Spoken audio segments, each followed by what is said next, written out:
Alright, guys, I'm back. This is Cyrun. And, well, I want to talk today about Marvel and the deal that's happening in between the whole MCU and Sony. I mean, or rather, Disney and Sony. I mean, it's true that we all are feeling the backlash. I mean, another Spider-Man movie hasn't even come out yet, and we're all like, "Why, Sony? Why have you done this to us? I mean, wasn't Amazing Spider-Man 2 enough? Why? Why have you took Tom Holland from his throne? Why have you taken him from his Disney kingdom?" And well, Sony just wanted the money. Like, Sony and Disney both want money. They're both business corporations. They can't live without money. They can't make the insane movies they make without money. It's a sad fact because it's sadly true. It's it's really a tough situation we find us all in because if Sony doesn't have the money, they shut down. Disney doesn't really need the money, but for them to get bigger and better, they need money. They need more money. Overall, Disney and Sony, you know what? This is really uncomfortable for my face. It makes me look cool as fuck, like Kakashi from Naruto. But wait, let me try some.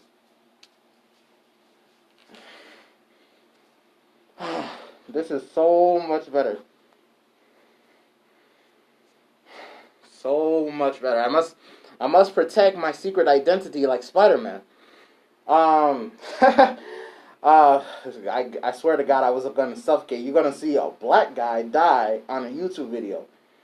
I bet a lot of you would have wanted to see that though.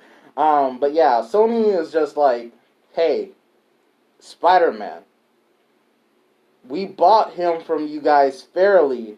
We ain't gonna sell him back to you. He's our only moneymaker, or rather, he's our most successful moneymaker.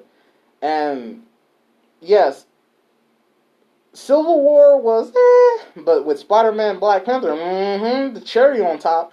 Um, Spider-Man: Homecoming, whew, man, that was a good movie. That was a good movie.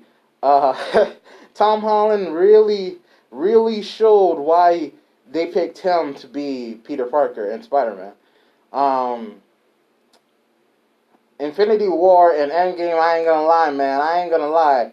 Those movies were the epitome of MCU. It's like you're climbing Mount Everest and you're like, will I ever reach the top? I mean, will I ever reach the top? And you finally get there and you're like, holy shit. Oh my God, I'm finally at the top. Oh my God, it took so long to get here. I almost died like 5 or 60 times. I mean, oh my God. And Spider-Man: Far From Home was just like when you when you realize, oh wait, you're only halfway there.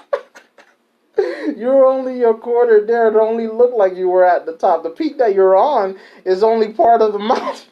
And it was like the clouds blocking the rest. Um, but yeah, like Far From Home was really good as well. It's like it showed that magic can be done twice if you have the right Disney formula. Now, I'm saying Disney formula because Disney just, kept making successful movies because they follow a specific formula. This is not secret. But Sony Sony is like Sony is like a witch doctor, you know? It's like Sony follows formulas as well, but it's like more erratic, more like wild and uncontrollable, inconsistent. Like if Disney's like Merlin, like a great wizard that always follows its formulas to the T. Sony's like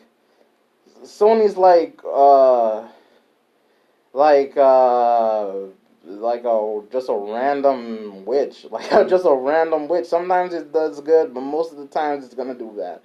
Like overall, I mean, Sony proves it can make good movies with the Into the Spider-Verse. The hell, my God, was that a good movie? But it was an animated movie, though. Of course, if it's an animated movie, it's gonna do good. I mean, I'm not saying every animated movie is good because the Emoji Movie was, most people confirm it was bad. But like, Into the Spider Verse had so many things working for it. Like, it had like the most animators working on it. It had just different animations in it and different dynamics between Spider-Man, and it had Spider-Man in it. Like, one Spider-Man makes your movie good, or rather, likable, somewhat. um, but like all the Spider-Mans, man, or at least a lot of Spider-Mans. Oh my God, bro, that movie really, really saved it for Sony. I feel like if that movie did bad, Sony would have just been like, "All right, Disney, we'll be your bitch. We'll bend it. We'll bend the knee. We'll bend the booty. Like we'll drop the soap." Oh man, prison jokes. Is that what I've become? But yeah. So overall, Sony proved that if given the right uh if given the right resources, it can make a good Spider-Man movie. Live action, I don't know, man. Venom, I liked it for the action and seeing a live action symbiote, but overall it had too many plot holes. That shit ended up like falling in on itself. Um, so overall, I'm thinking if they make a Spider-Verse movie, if they bring in different Spider-Man movies, then the haters are just gonna stay silent because they're gonna watch that shit. A live action Spider-Verse movie, they're gonna watch that shit. They're gonna see Tom Holland with a black dude calling himself Miles Morales, younger than him, but having spider powers too and some unique spider powers as well. But they're gonna watch that shit. They're gonna pay through the nose for that shit. You're gonna say, "Oh, I need to pay $50 to watch that like 3 months early than everyone else." Hell yeah, I'm gonna pay $50. Or rather, I need to pay $100 to watch that shit one day before everybody else. Oh hell yeah, I'm gonna rob a bank. Overall, and I know I keep saying overall, I don't know. Shoot. This hat probably has like weed in it. Is if they have the right type of director, that director is gonna pick the right type of actors, and they film it right.